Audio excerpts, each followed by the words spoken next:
Hello, hello. Good evening po, everyone. Thank you and welcome to tonight's webinar. So my name is Jen. I'm one of your hosts for tonight. And I'm Carl Bengano, one of the co-hosts. I'm partner with Miss Jen. For tonight, we will have our topic. It's okay to get sidetracked, but ayan, so dot. Meron tayong parang pabitin dun sa part na yan. So Carl, kung ikaw ang tatanungin, how do you want to continue yung parang phrase natin na ganun? In 1 or 2 lines, how do you want to continue yung phrase natin? For me, it's okay to get sidetracked as long as we can stay on our course and we can finish the race.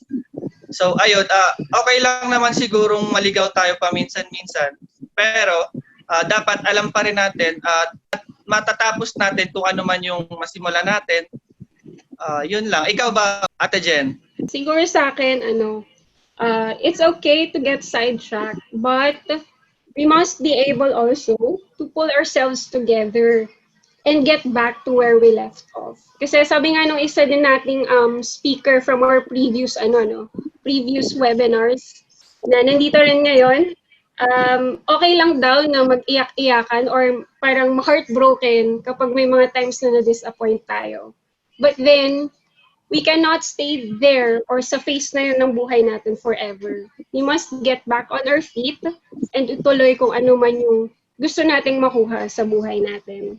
Alright? So yun, we'll hear more of that from our speakers later on. So siguro hindi na natin patatagalin, Carl. Tama.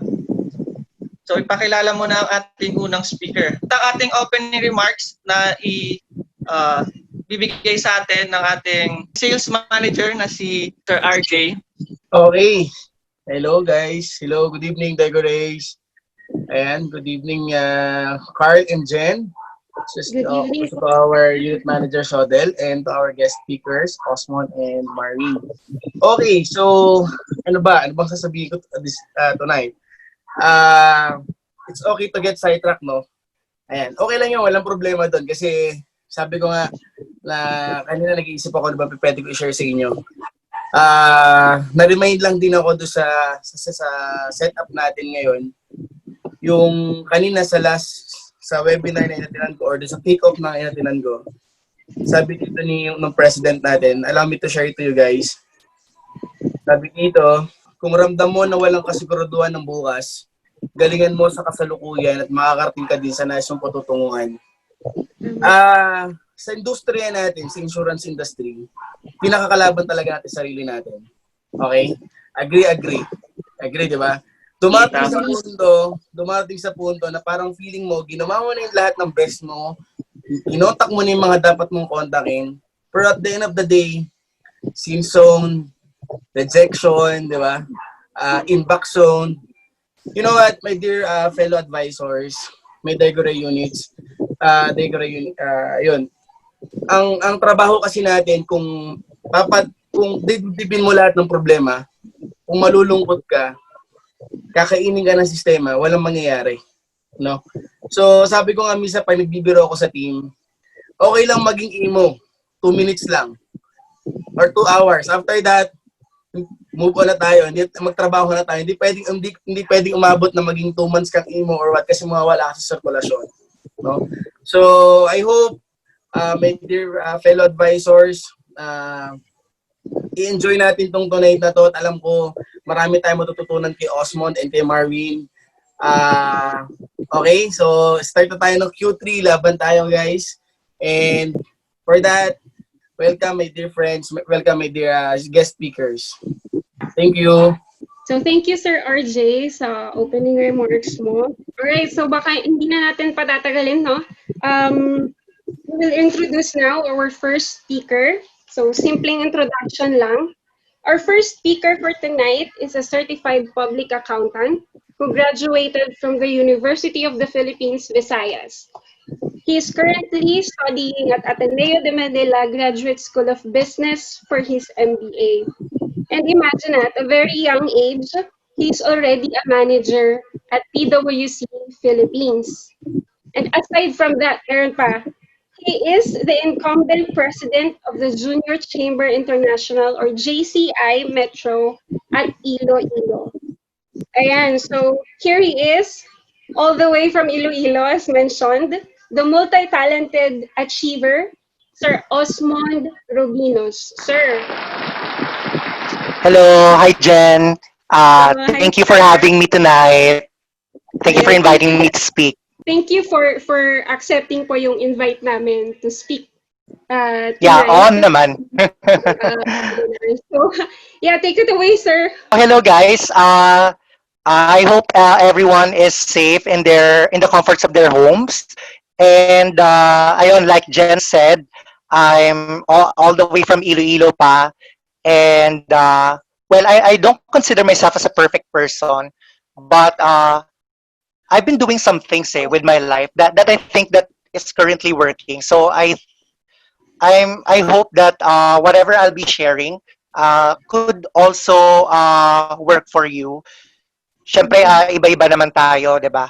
Now, let's proceed to my slides. Okay, keeping your lighthouse, keeping the lighthouse.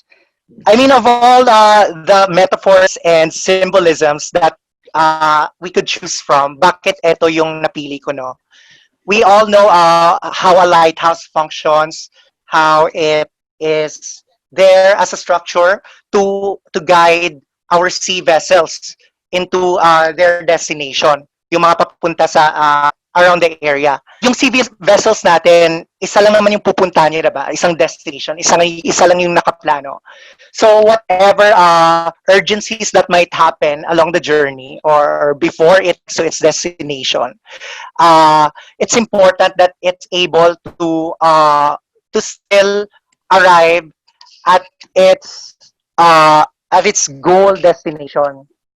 Okay, it's very the symbolism is very relevant, especially in our theme for tonight, being sidetracked and ensuring that despite this sidetracking, you're still able to go back to where your purpose is or where your real destination is. So that's why keeping the lighthouse.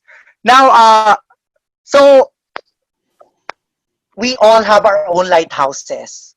And what the important thing is how we are able to be a good keeper of it. Kasi ayun, lahat naman ng lighthouses may lighthouse keepers kumbaga. Sila yung nag-ensure na naalagaan to, na may maintain. Now, we all have our own lighthouses. So the important thing is we are able to maintain them in a way for us to ensure that it's working na nakakapunta tayo sa destination natin. Okay, so how do I keep my own lighthouse? Okay, number one, we need to identify our own life areas. Sobrang daming life areas or aspects ng life na meron. Walang perfect model for this one, but it always pays to have a model that you can follow. So for me, I follow the one that is mentioned by one of the business coaches that I've known online, si Travis Robertson. So he presented 9 life areas. Now, again, before I proceed, I'd like for us to acknowledge that each of us is different. Each of us is, we arrived at the present time at what we are now because of how we are raised differently by our own parents or by our own guardians, how we were exposed in school, how we are exposed in our employments, in our businesses. So that's why we have different value systems. So this may not necessarily apply to you kung ano man yung life areas na i-mention ko. But like I said, it always pays to have a model for identifying what life areas are available. Now, this Travis Robertson, he identified 9 life areas. So what are these? Number one, spiritual. So, spiritual, no, naririnig natin to usually, especially if you're Christians, naririnig natin to sa mga sessions, sa mga masses. Now, spiritual doesn't have to necessarily relate to religion. It's more of how you involve yourself into a bigger purpose. It could be religion. It could be your advocacies. It could be your value systems as well. How you follow them. How you are you know feeding your soul as a person. So ganun siya yung spiritual. Second, we have personal development. Personal development doesn't have to be purely academic. Of course, it includes your high school attainment, your college attainment, your master's, your doctor's degrees. Pero it could also include your skills, the skills that you're trying to learn, the life skills, the hobbies as well that you'd like to learn as a person and that you'd like to carry as you go on through life. It should not be contained to purely academic involvements. Third is health. So surely it includes your physical health, how you keep yourself going while doing your daily routines. Syempre, at our age, we have already set our daily routines para maka-reach tayo dun sa long-term goals natin. So it matters that we are in good health for us to attain all of these. Next is romance. So how are you being emotionally satisfied at this point in your life? So ayun, girlfriend, boyfriend, and honestly, may it be the intimacy, the physical intimacy that you have with that person, the learnings or the discussions that you have with them.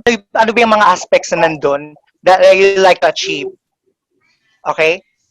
Next is family. Okay. This life area is different from romance in the way that how do you approach your other family members? Kung may anak ka man, how do you spend your time with your children, with your relatives, to with whatever degree uh, na meron between the two of you? So ganun siya.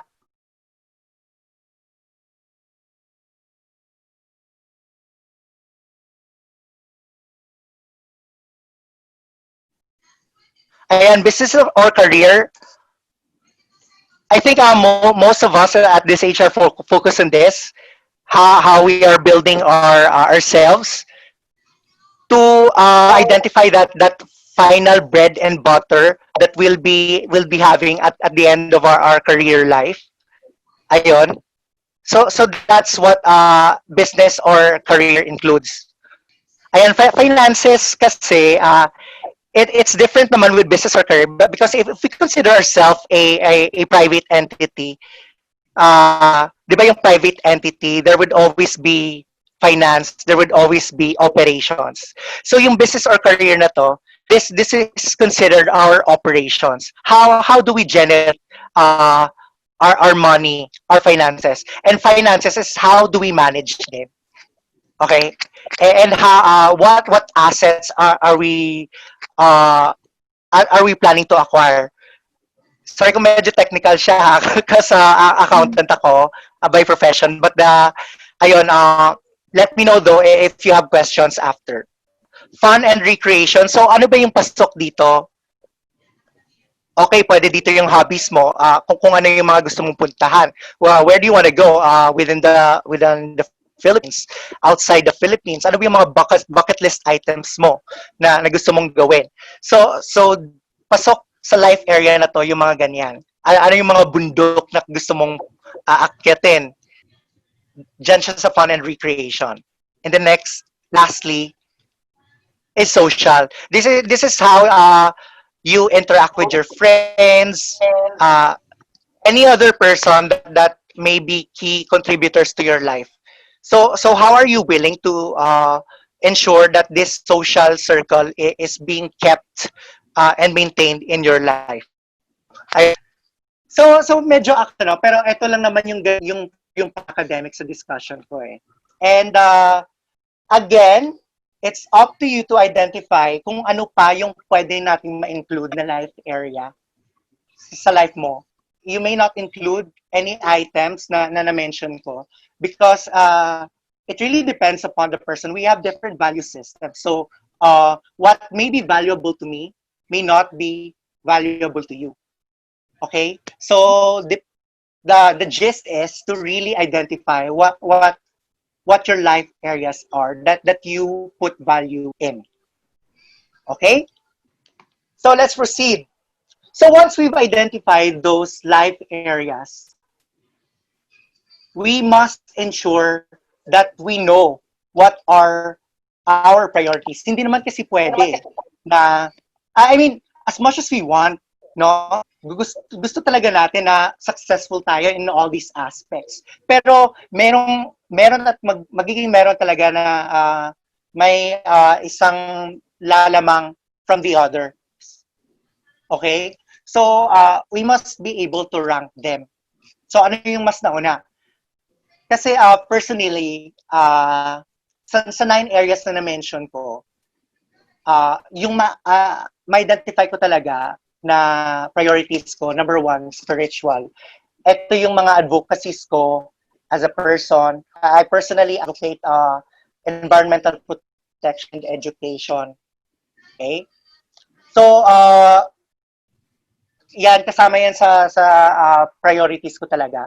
How, personally as well, I'm on the road pa when it comes to identifying my spiritual journey.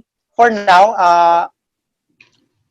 ayan, ito yung focus ko in terms of my spiritual, being able to contribute to our community. Kaya, ayun, part ko ng JCI, Metro Dinagyang, because this organization is in line with the United Nations in terms of advocacies. Yung United Nations, very complicated yan. Kasi sobrang dami yung ina-advocate nila. Now, since we're a support group as well, support organization of the UN, kasama doon yung environmental protection and education for everyone, accessible education. Kaya that's why I keep myself involved in this organization. So, ayun, spiritual. Second, personal development. Syempre, as I go through life, it's really important for me that knowledge is, I feed on knowledge constantly. Kasi alam ko naman that life is a never-ending learning experience. Diba? Especially that a lot of transformations are happening, may it be in the tech side or in the global issues. Diba? I mean, who would have thought that this COVID thing would happen, right? So there are a lot of things that we need to learn, that we need to adapt to. This is something new to us. So as long as we are able to be open to learning, be open to adapt to changes, then we can survive. Ayun. So yung third, health, romance, family, para sa akin kasi this is a constant thing, no, na kailangan nating i-look into while we are busy with the different aspects of our lives. So in a way, for me, it's already a routine to check your health, to ensure that you're healthy, to be on a diet that suits you. So para sa akin, it's not necessarily a priority as compared to the other life areas that I mentioned. Kasi again, we are different individually. So it depends upon you how you approach these life areas. So para sa akin, chill lang. They are things that will never disappear in our lives, but we need to constantly check on them as well as social. So yung 4 na to, yung nasa baba ko. And then ayun, business or career.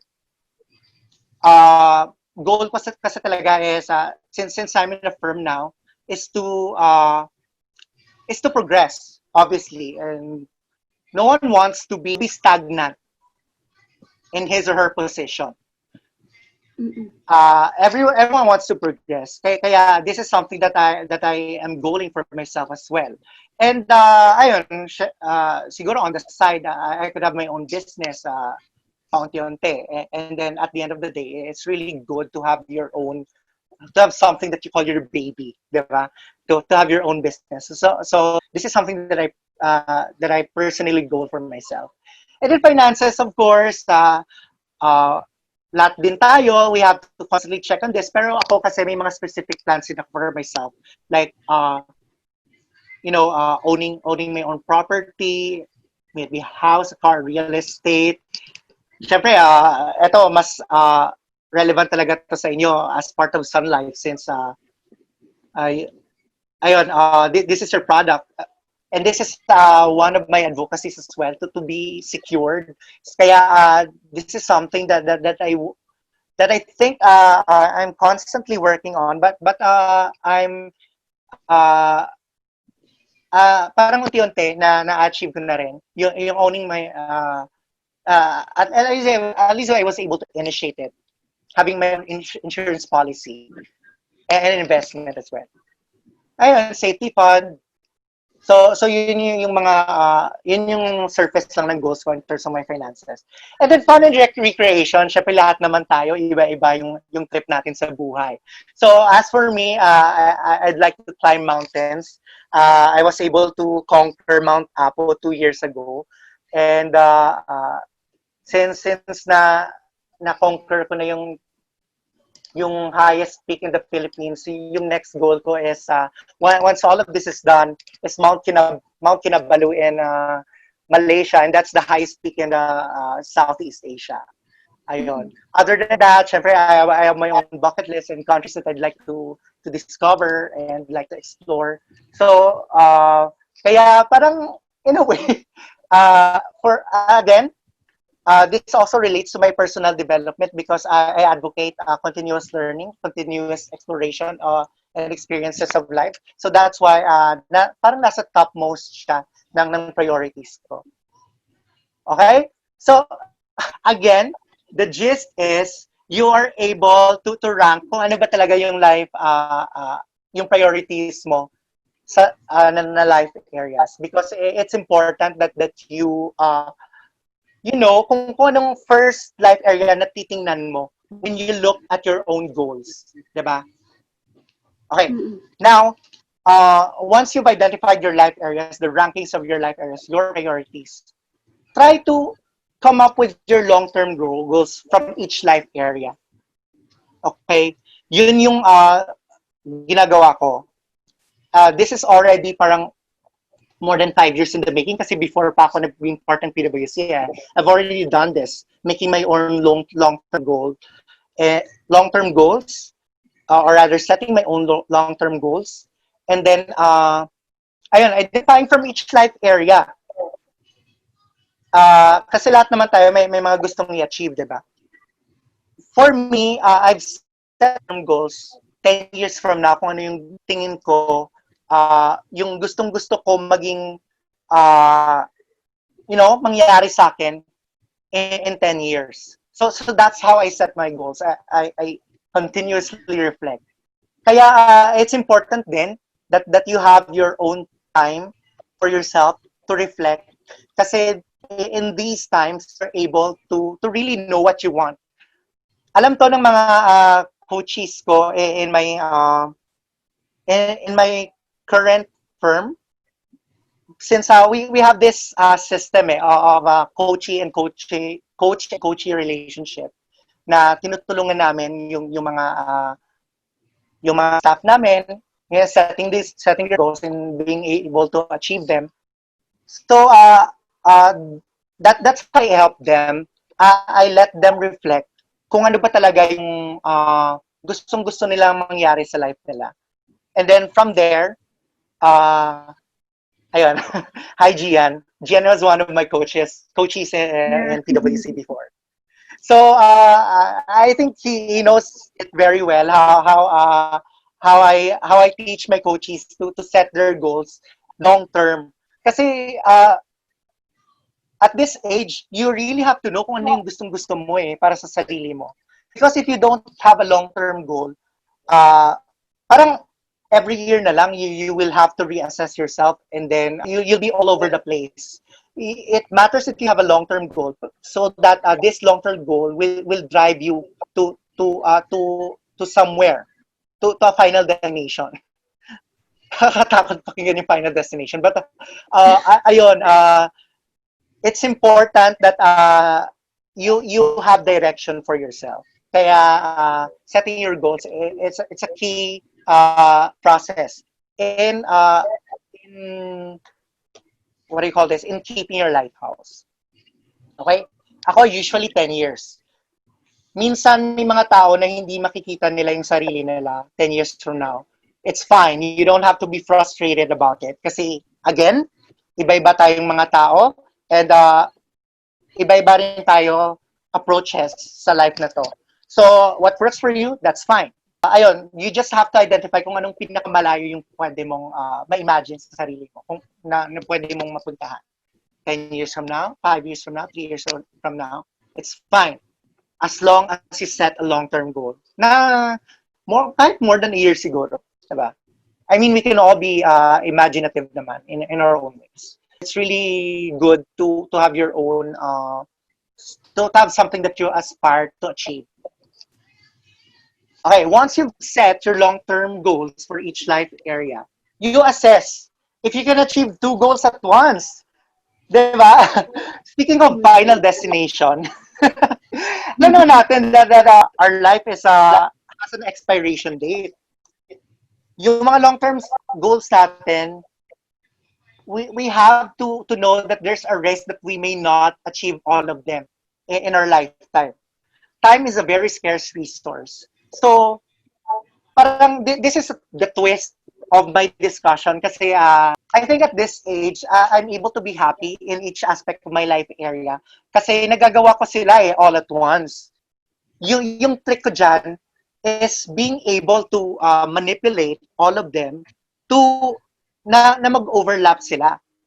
Kasi, for example, I have my own advocacies nga, di ba? Environmental protection, whatever yung pinaglalaban ko sa buhay na to. How do I incorporate this in my career sa PWC? Kasi sobrang layo, di ba? In PWC, yung ginagawa ko dyan, very technical. By the way, I'm a consultant, business consultant. So yung focus ko is more on helping our clients improve their processes in finance, mostly in finance, but also in other business processes as well. Pero transitioning na rin ako into doing audit work. So this is something fun. I know it's gonna be heavy for me kasi bagong area of expertise na naman to. Para ayun, marami pong life areas. So kakayanin ko kaya? It's always an never-ending question for me. Kung also a never-ending reassessment. Kung kakayanin ko ba to yung mga goals na siniset ko para sa sarili ko. Kaya you strategize. Sa PwC, what I value in our company, the reason why I'm still here, 5 years strong, is the values that the company is advocating. Lahat naman ng private institutions, diba, they have their own corporate social responsibilities that they are forwarding. Okay? So in PwC, I'm proud that PwC is stepping up in making a change in society. Kaya while PwC is having its own activities in terms of CSR, I also try to be involved in this aspect of our company. Kaya in a way, nagagawa ko pa rin yung maging part ng career, or rather naging part of PwC. At the same time, I still become actively involved in my non-government organization kasi I ensure that these entities advocate the same thing. So kung ano man yung projects ni PwC in terms of CSR, in-incorporate ko yan sa JCI. So yun yung trick, being able to assess if you can achieve two goals at once. Ayun. Other than that, syempre sinabi ko naman, di ba, na I also advocate continuous learning. That's why I enrolled in MBA. So how is this relevant to what I'm doing now with my career, to what I'm doing now as well in my non-government organization? Kasi daming life areas to. Now, the reason why I chose MBA compared to other course that I could take up, alam naman natin yung MBA, diba, is Masters in Business Administration. So, my primary goal in terms of career in business is, at the end of the day, to have my own business. So, in a way, I'm hitting a lot of birds with one stone by taking up MBA. Since I get to learn, no, in the process of taking this up, na kung paano kaya magka-business ako sa huli. At least I get to learn from this course kung paano ko ma-administer yung business ko. And at the same time, since I'm already a manager at PwC, so syempre we have roles that are already key in in administering the business as a whole, yung firm namin. So ina-assess kami dyan how we bring business in the firm as a manager. Kaya while taking up MBA, it also helps me in coming up with ways or coming up with techniques that I can use in bringing business to my firm in PwC. So paano nakakatulong yung MBA doon naman sa spiritual side ko, yung pagiging part ng NGO. MBAs kasi being able to take up MBA, you at the same time you're hindi lang knowledge yung nakuha mo dyan, but you're also able to build your social capital. You're able to connect with people, na, in different organizations that you think could help you in the future. So, di ba, other than absorbing the knowledge that you get from MBA, yung social capital na to, tulong din sa pag-achieve ng goals ko dito sa non-government organization. Dahil, syempre, for example, if I have projects in the NGO, kakailanganin namin ng sponsors, kakailanganin ng donors.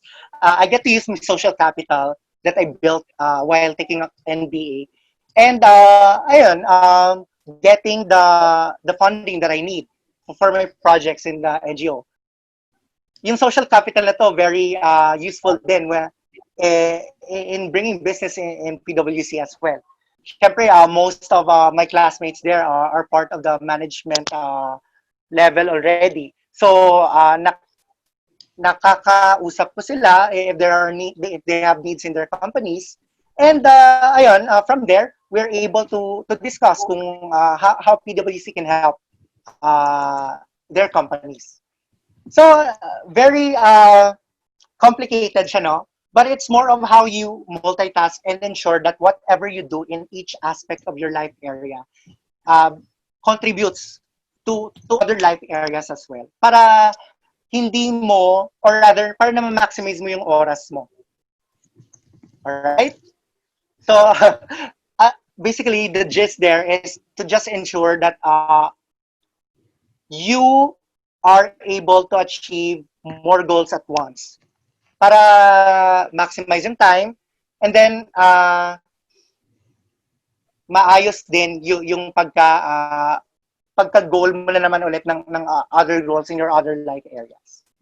Siyempre may long-term goals ka for each life area, di ba? It's important as well that you plot your sub-goals kasi hindi naman overnight na-achieve mo yung long-term goal mo. So, for example, in my life area, the career in business, I want to have a business in the end. So anong kailanganin ko? If I want to have a business, kailangan ko ng funding, kailangan ko mag-identify kung ano ba talaga yung business na gusto ko. So to do this, I have to set my sub-goals. Kailangan ko mag-raise ng ganitong level of funding para para dumating tayo doon sa long-term goal natin. Okay? So yun lang naman yung plot your sub-goals. And then once maayos na yan, yung long-term goals mo, yung sub-goals mo, you accomplish one by one your sub-goals because before you know it, once every time you achieve your sub-goal, you're already near your long-term goal. Always remember that when achieving your sub-goals, achieve them at your own pace. So you don't have to be attached. Wag mong madaliin, kumbaga, na i-achieve yung mga sub-goals na to. You have to have a feel kung it's the right time ba to venture on this one or hindi. It's a continuous assessment, reassessment of your sub-goals kung achievable ba to or hindi. Then, monitor your accomplishments. What I like about our firm is it really advocates the coach and coachee relationship, ensuring that each person, each part of the firm is accountable of its own development, of its own learning. Kaya it's important that you seek feedback, diba, in everything that you do. So, in each life area that you have prioritized, in each sub-goal that you're trying to achieve, you have to have that right person to ask from. Kung tama kaya yung pinagagawa ko. It's important that you seek feedback. You have to have your own KPIs as well, indicators kung na-achieve mo ba talaga to, yung mga sub-goals mo. Ever since the start of my career, I really view my life as a business. You know, as a business entity. There are KPIs that we need to accomplish. Kaya better that we seek feedback to check kung na-achieve ba natin yung mga KPIs na to. So let's have a rundown lang kung ano ba yung pwede nating gawin in order to keep our lighthouse. Okay? First is you identify your life areas. So ito yung mga sinabi ko kanina na it could be business or career, it could be romance, it could be your social life. Know what you really value in this life. Kasi again, we have to acknowledge that iba-iba tayo, mga tao, iba-iba tayo individually. So what could be valuable to me could not be valuable to another person. So identify your life areas. Then you have to rank them in terms of priority. Then set your long-term goals for each life area.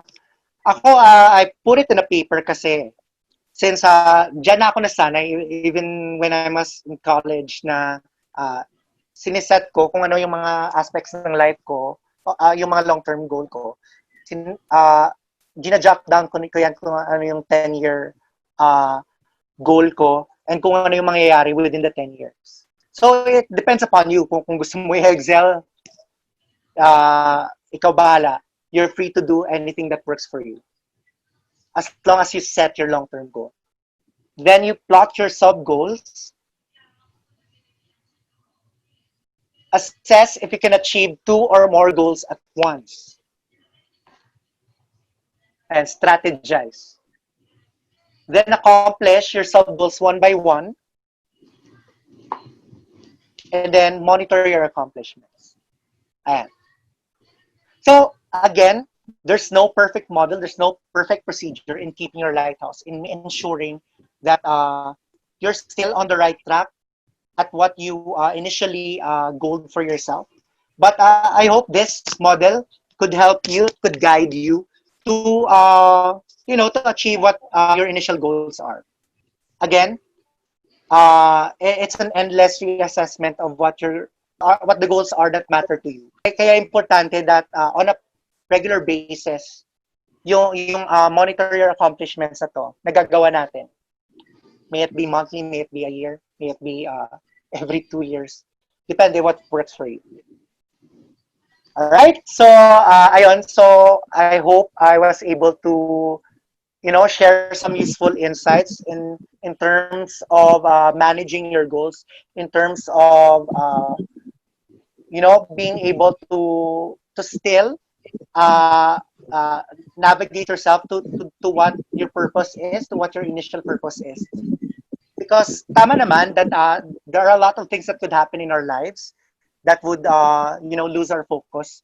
But you know it matters that we have a system that could guide us. We have to have a lighthouse that could guide us into still achieving the initial goals, initial long-term goals that we set for ourselves. Thank you very much. Happy to serve you. Thank you, Sir Osmond, sa inyong presentation. Napaka-specific ng binigay na parang structure ni Sir Osmond on how you get to stay focused on your goal para kahit ma-distract ka man sa sa way mo, you will always find your way back. Kasi alam mo or ma-identify mo na agad kung ano yung gusto mo. And dun ka na magfo-focus all the way. So, yun. Thank you, Sir Osmond. Carl. Okay. Okay, thank you Sir Osmond ulit sa isang magandang presentation kung paano natin kung paano tayo mag-set ng goals na if there are no goals, hindi natin alam kung saan tayo papunta. So, for our next speaker, may I introduce Mr. Marwin Valdevia, CPA MBA. Mr. Marwin topped the board exam for accountant board exam for May 2011. Hello guys. Good evening. Before anything else, I would like to thank you guys for inviting me, especially Shodel, because when he actually sent me a message last week, I'm quite hesitant because I don't know if I'm the right person to talk. But after he told me the gist of the topic tonight, and after reminding me of my past experiences, then I was able to say yes. So, thank you. By the way, magkabatch kami ni Shodel during May 2011 board exam. Actually, I first met him when we took the mock board exam in PRTC. I don't know if Shodel still remembers that, but nung nakita ko siya nung time na yon, ayaw niya akong pansinin. Actually, nag-high ako nung time na yon.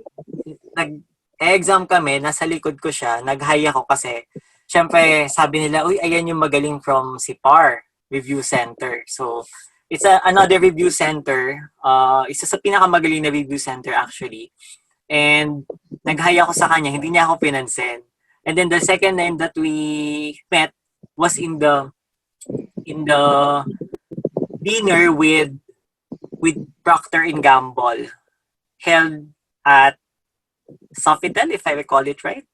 Yan, doon kami second na nagkita ni Shodel at medyo approachable na siya noong time na yon. And then after that, okay naman, nagkakausap na kami. Actually, naging magkakaibigan na kami nung batch namin during the way back May 2011 CPA exam. So ngayon, ano ba yung story ko muna? I'd like to introduce myself kasi most of the time, whenever I was introduced, ang laging narinig ng mga tao, yes, I topped the board, yes, I graduated with a Latin honor during college and during masters at AIM.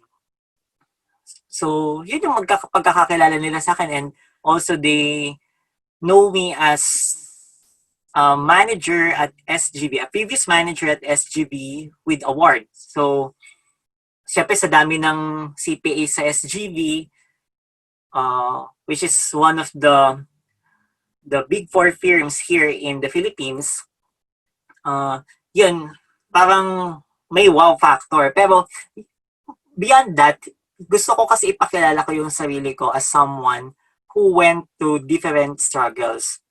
I acknowledge yung fact na yes, magkakaiba tayong tao. Yes, we have our share of experiences. We also have our success stories. Each of us has our own success stories. And yung sa akin, isi-share ko lang. Baka sana mapagugutan nyo ng inspiration, not just for your current struggles or challenges that you are facing, but also in the future or in your future struggles and challenges. So, ano po ba ako? Sino po ba ako?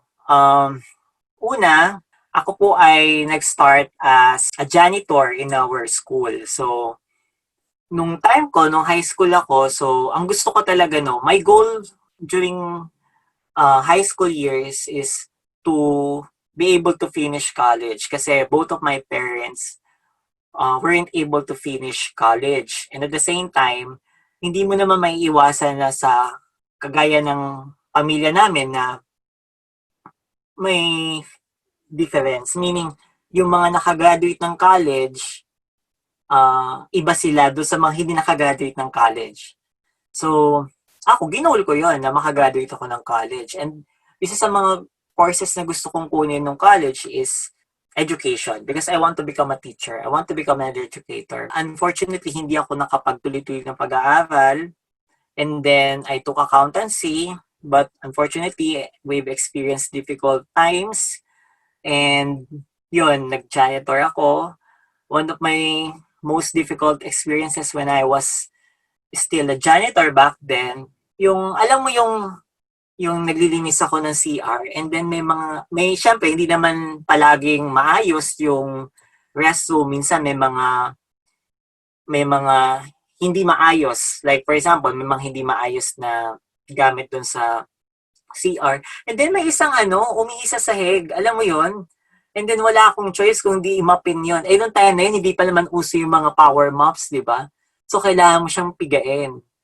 So, yung time na yun, parang for me, it's very challenging na kine-question ko yung sarili ko na bumababa yung dignidad ko, but I have a goal, which should I prioritize?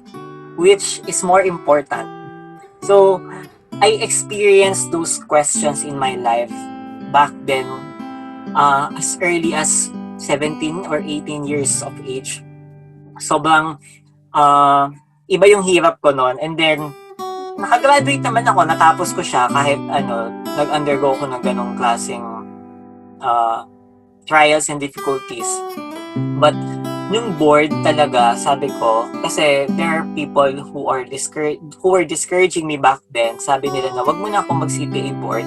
Mag-ipon na lang muna ako, mag-work na lang muna ako so that I can focus should I opt to take my review. But back then, sabi ko, hindi, gusto ko nang mag-review. So, sabi ko, okay, mag-review ako, pero parang mahirap siya kasi kailangan ko maghanap ng mga magpa-finance sa akin. Dumating sa point na as in, wala akong panggastos. So, as in, hirap na hirap ako sa review school. Wala akong panggastos, wala akong pambayad ng renta.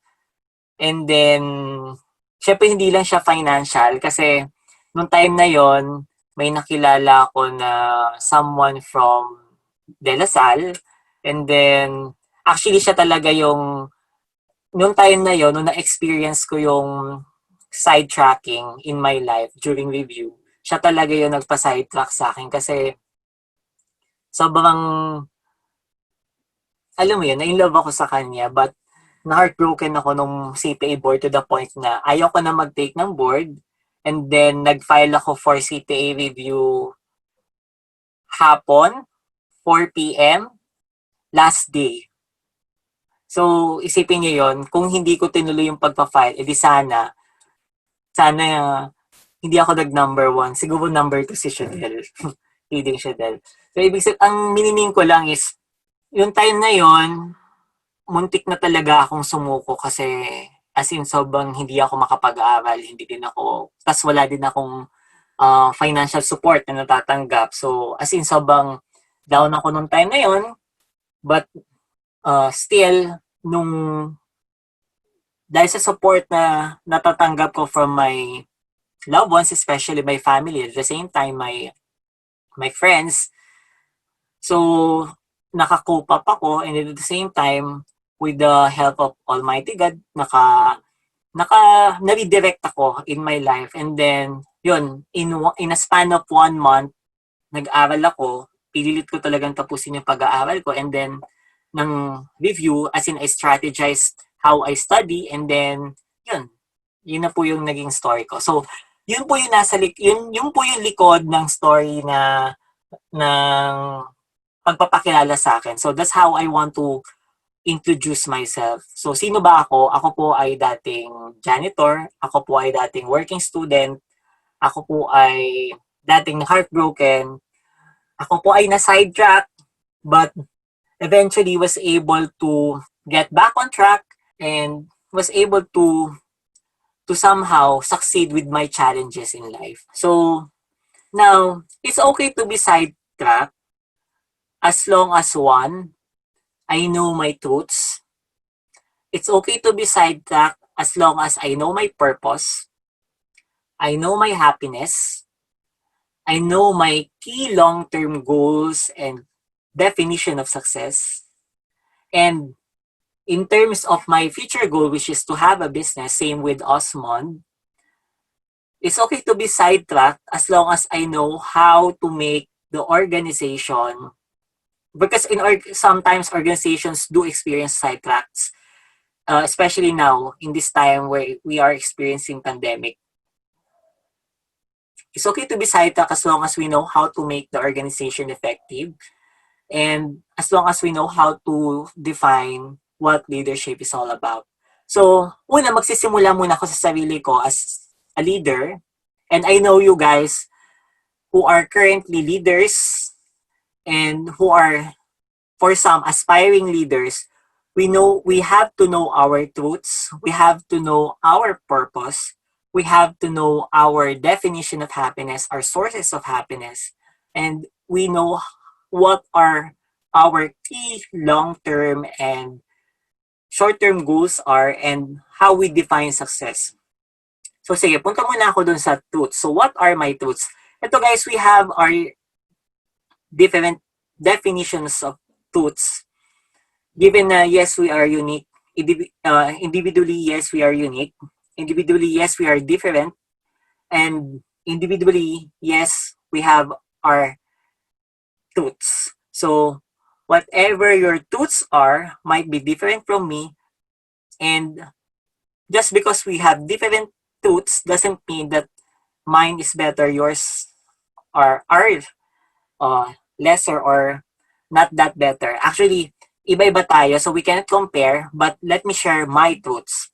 So one is, by the way, ito pala, no, before I proceed with my discussion, this one, I discussed this during our final presentation in our skills subject. So at AIM, we have our subject for life skill. So how should we live a happy life?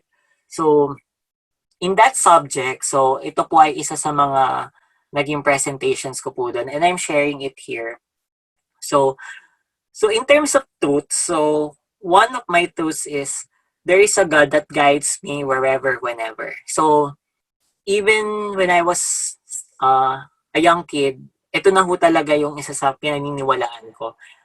Recently, I've read the book of Joseph Murphy, entitled Subconscious Mind, The Power of Subconscious Mind. And regardless of your religion, regardless of your beliefs, whether it be religious belief or whatever beliefs, I mean, I still believe that whatever, in my case, this is just my truth, there is a God that guides me and who directs me with my paths wherever, whenever. So if in case na sa sidetrack ako, I know that there is a God who will guide me.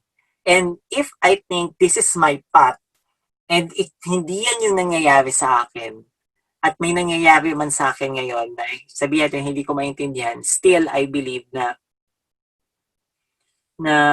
nire-redirect lang ako.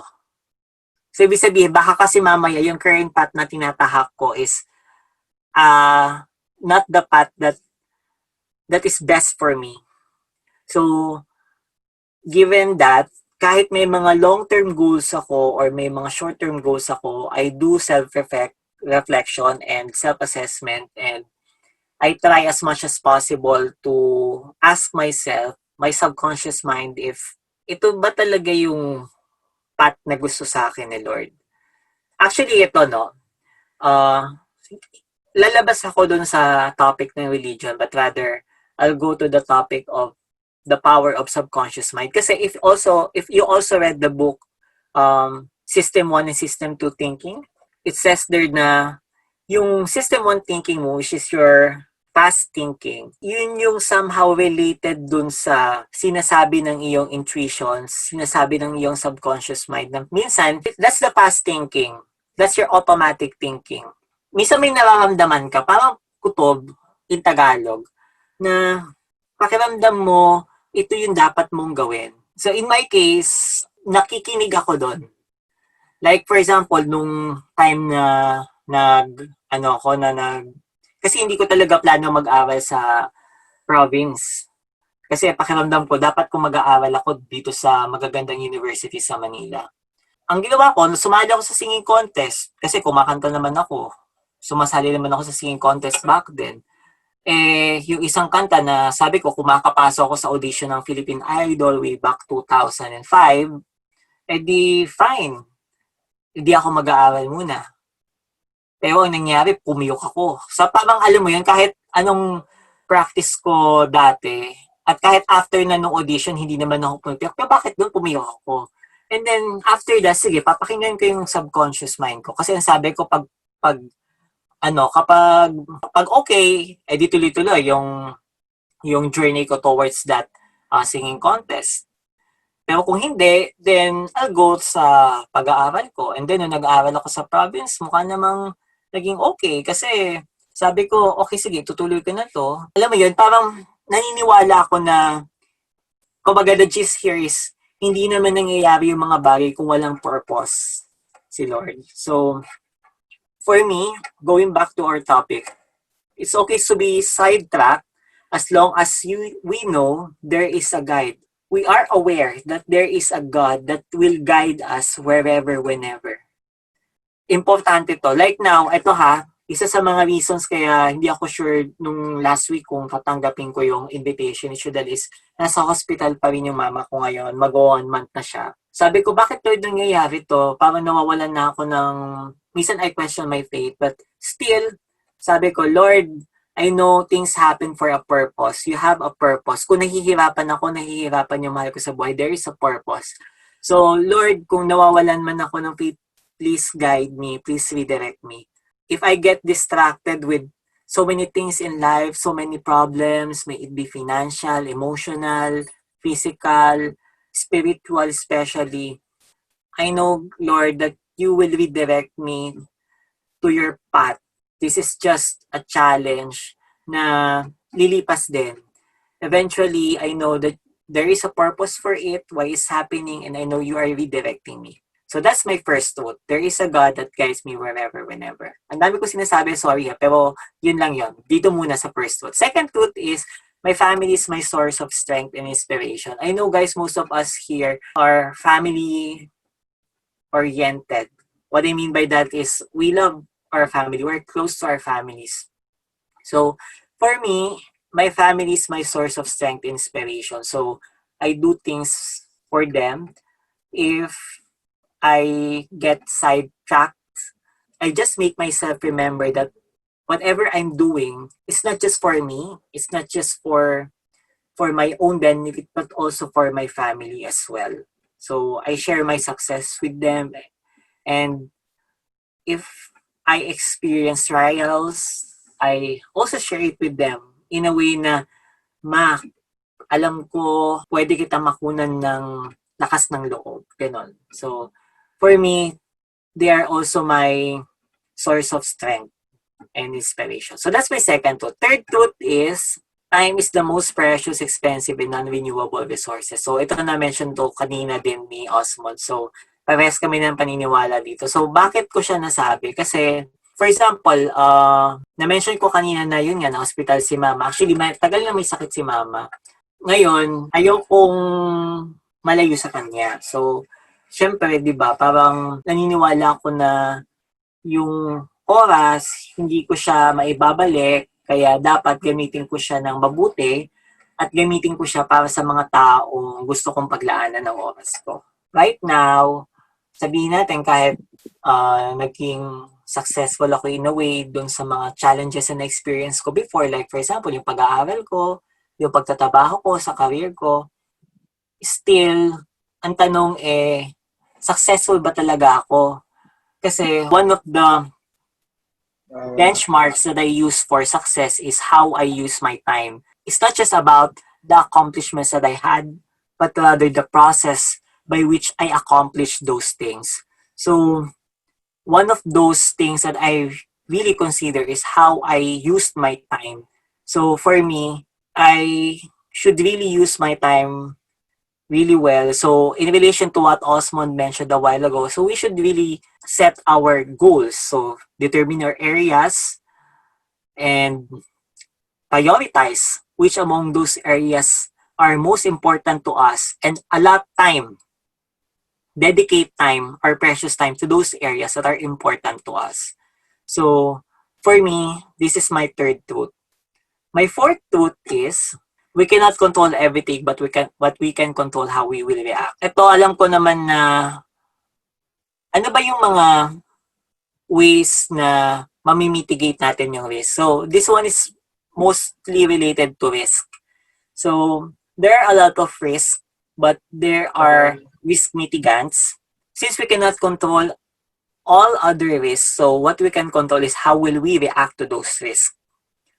So, in my case, as much as possible, since I cannot really control my external environment, then my approach is I try as much as possible to control how I will react. So, ano po ba yung isa sa mga examples ko dito? So, nung nagma-masters ako, actually ito if I can share this with you, nagme-medicate ako ngayon, nagmo-mood stabilizer ako, naka-experience ako ng psychological anxieties during my MBA.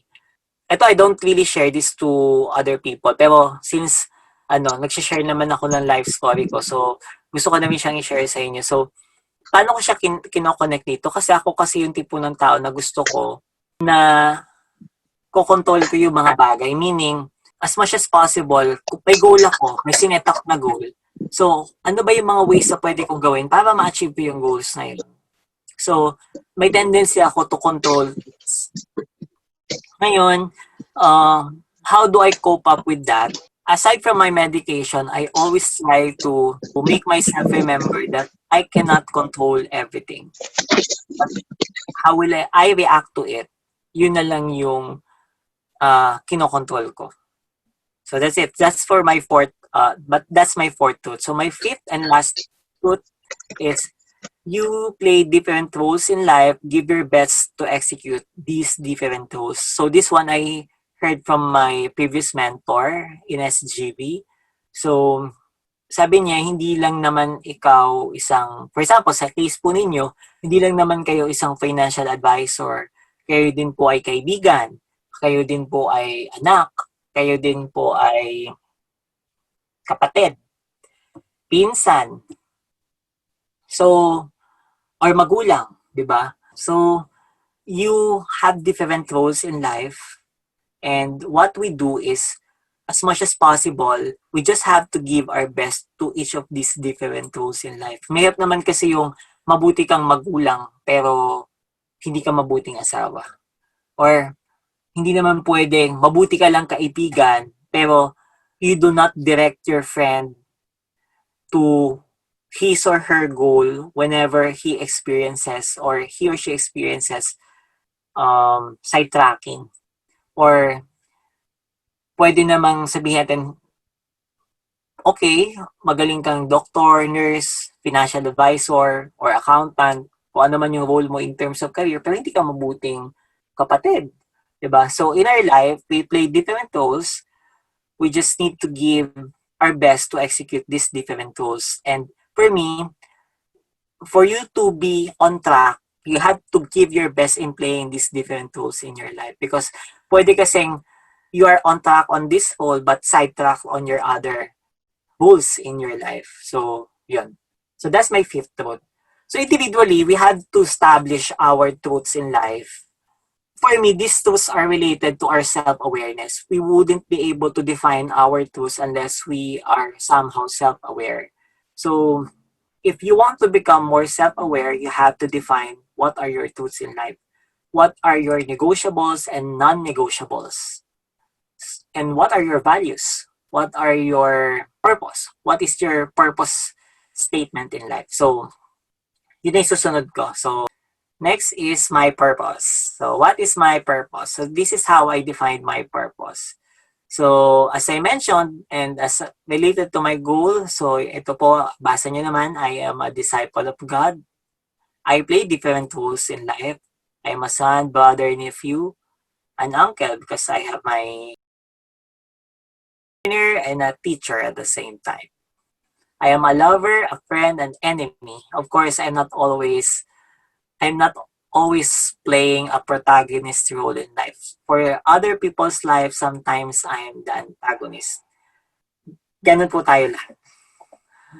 Also, I am a giver and of course a receiver. And I am part of a chain in this big cycle. Meaning in the life and lives of others, I am part of it. Therefore, my personal purpose is to live life to make the fullest, make each of the roles I play meaningful and flavorful for me and for the people around me. Ngayon, it's okay to be sidetracked as long as we know our purpose. We have different purposes in life. Ang kailangan lang po nating i-set ano po ba ang status ko sa kada purpose or purposes ko in life? Am I okay with this? How about with this? So, yon. So, I hope guys you also will be able to set and establish your truths in life as well as your personal purpose. Okay? So, this is how I define happiness. So, for me, happiness is whenever I have more than what I desire.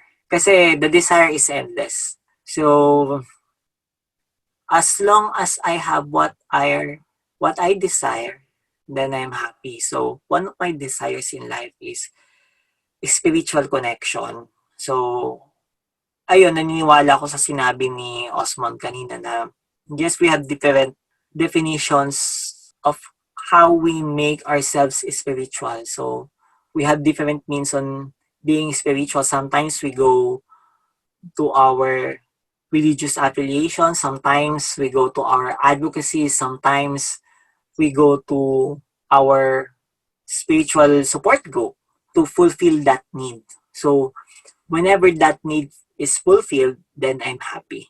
Second is achievement. Pero honestly, when I wrote that a year ago, one of my sources of happiness in life is achievement. But right now, it's not just more of personal achievement, but rather how I share my achievements with others. Before kasi, the way I define achievement is ano ba yung na-achieve ko. Pero ngayon kasi I don't want to be selfish or individual achievements, but rather if I will set my goals, I want that goal to be purposeful enough to help others, to be of service to others, to be of use to others. I think that those goals that will help others would give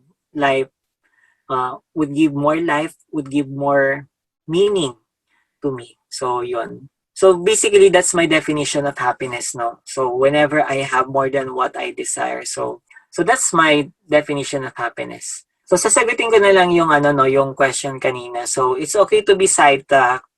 One, as long as you are self-aware. Because it starts with ourselves. As long as we know our truths in life, as long as we know our purpose in life, and as long as we know how we define success and happiness in life.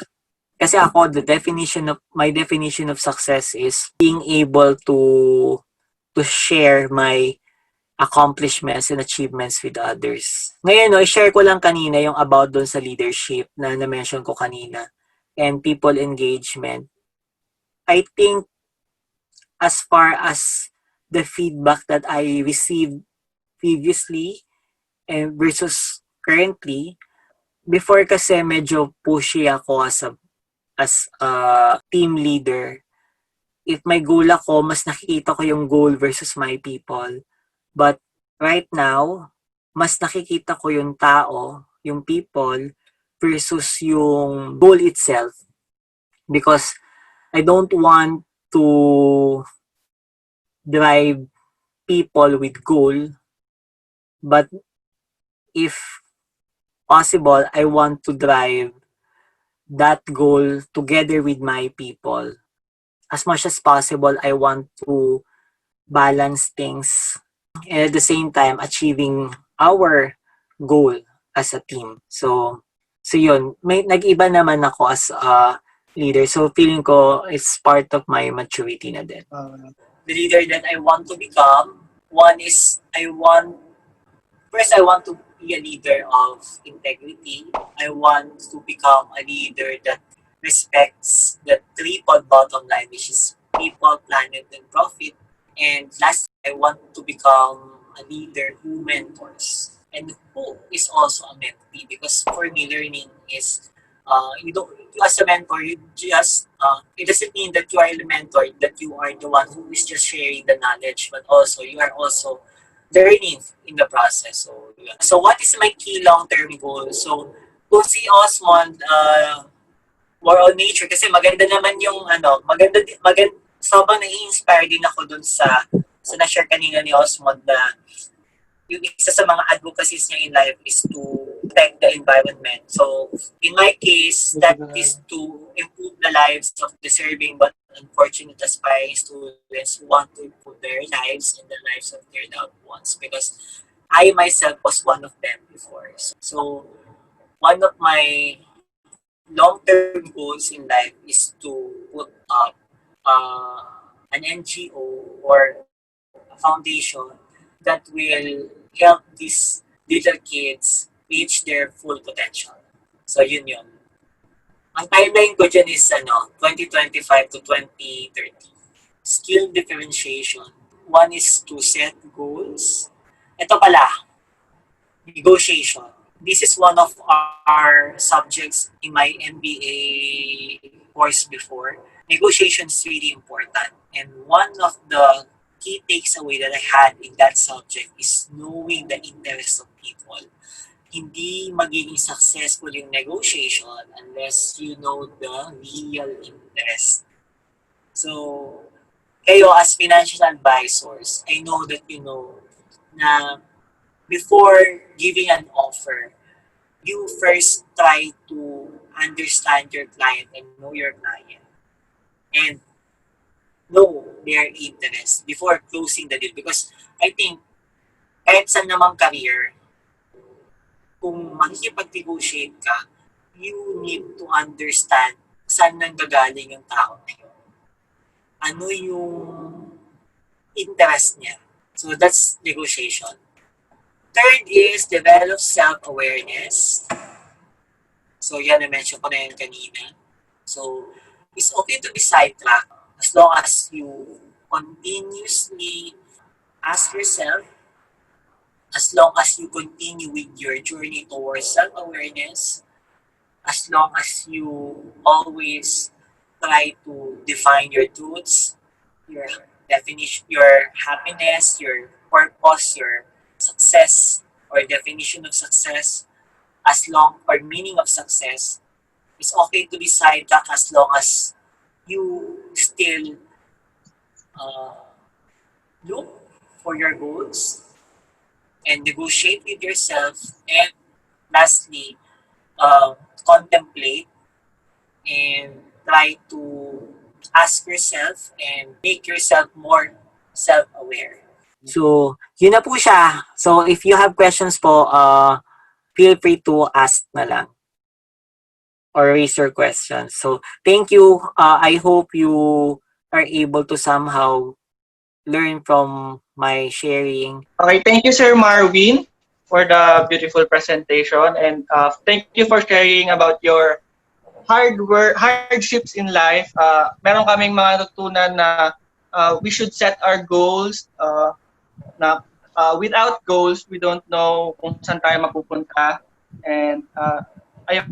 Ako, sobrang na-inspire ako kay Sir Marvin, no? From a working student to a CPA top-notcher.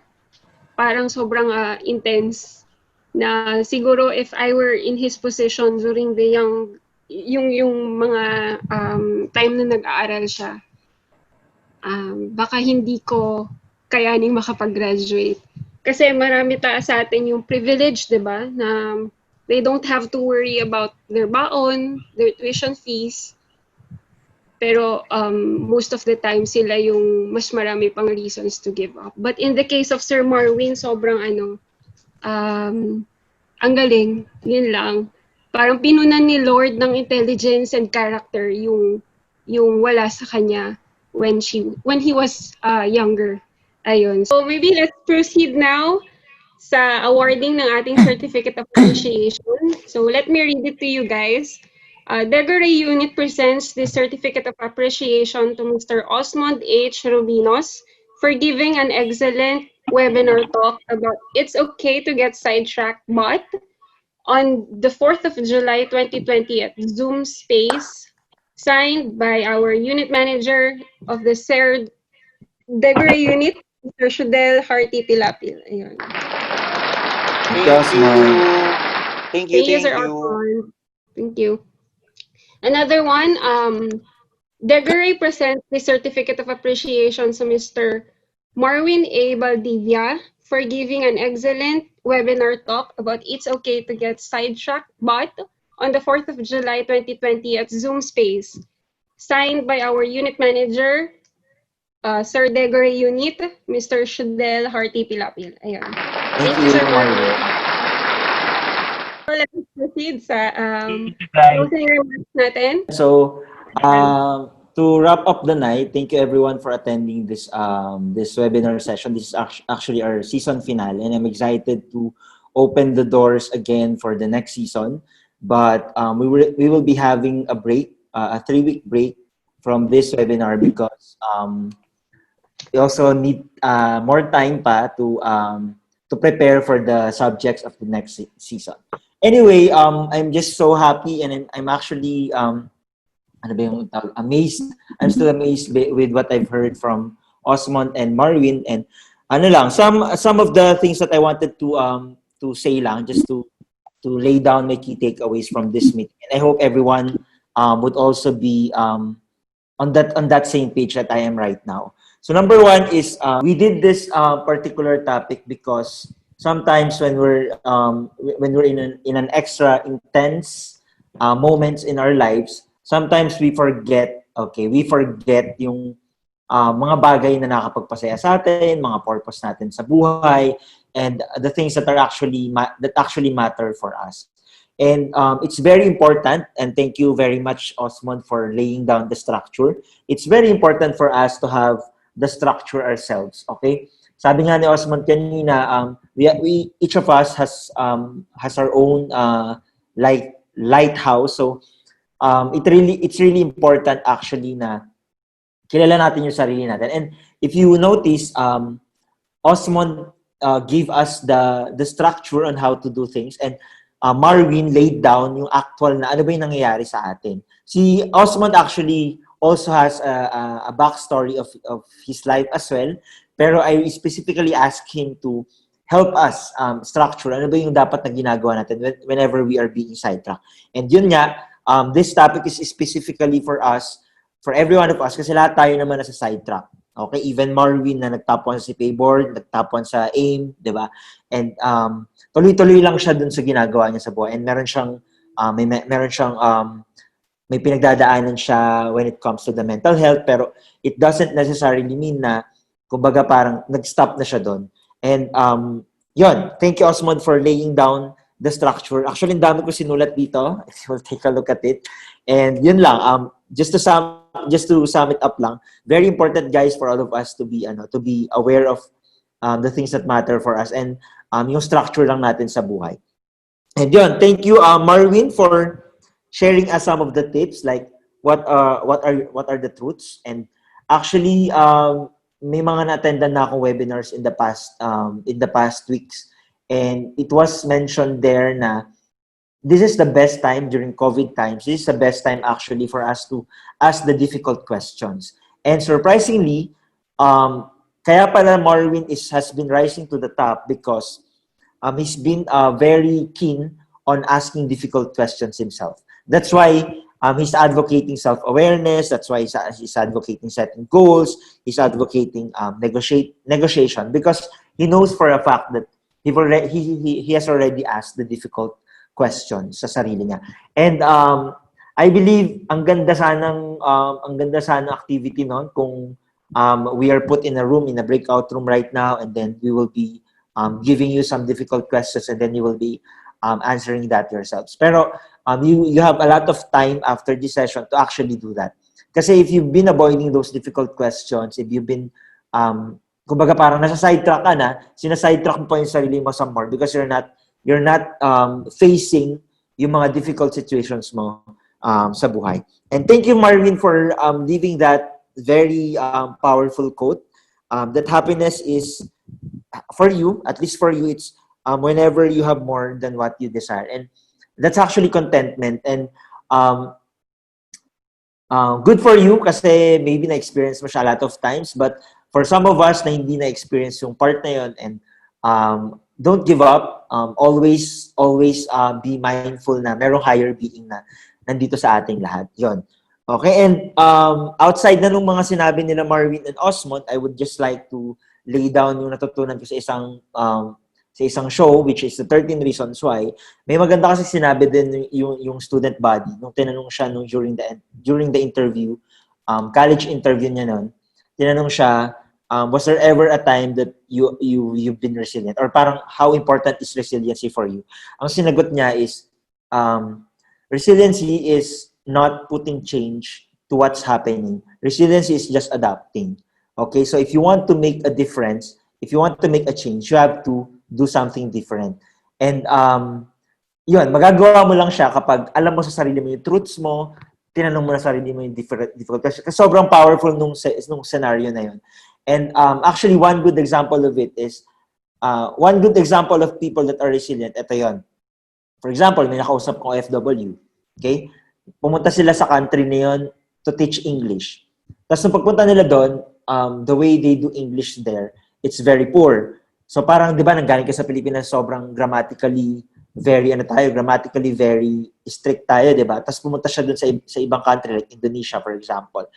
And then, kumbaga parang, pumunta sila doon, ang galing nila mag-English, and then suddenly, the people there are not practicing what you're teaching them, and then you just join the bandwagon. That's what you call resiliency.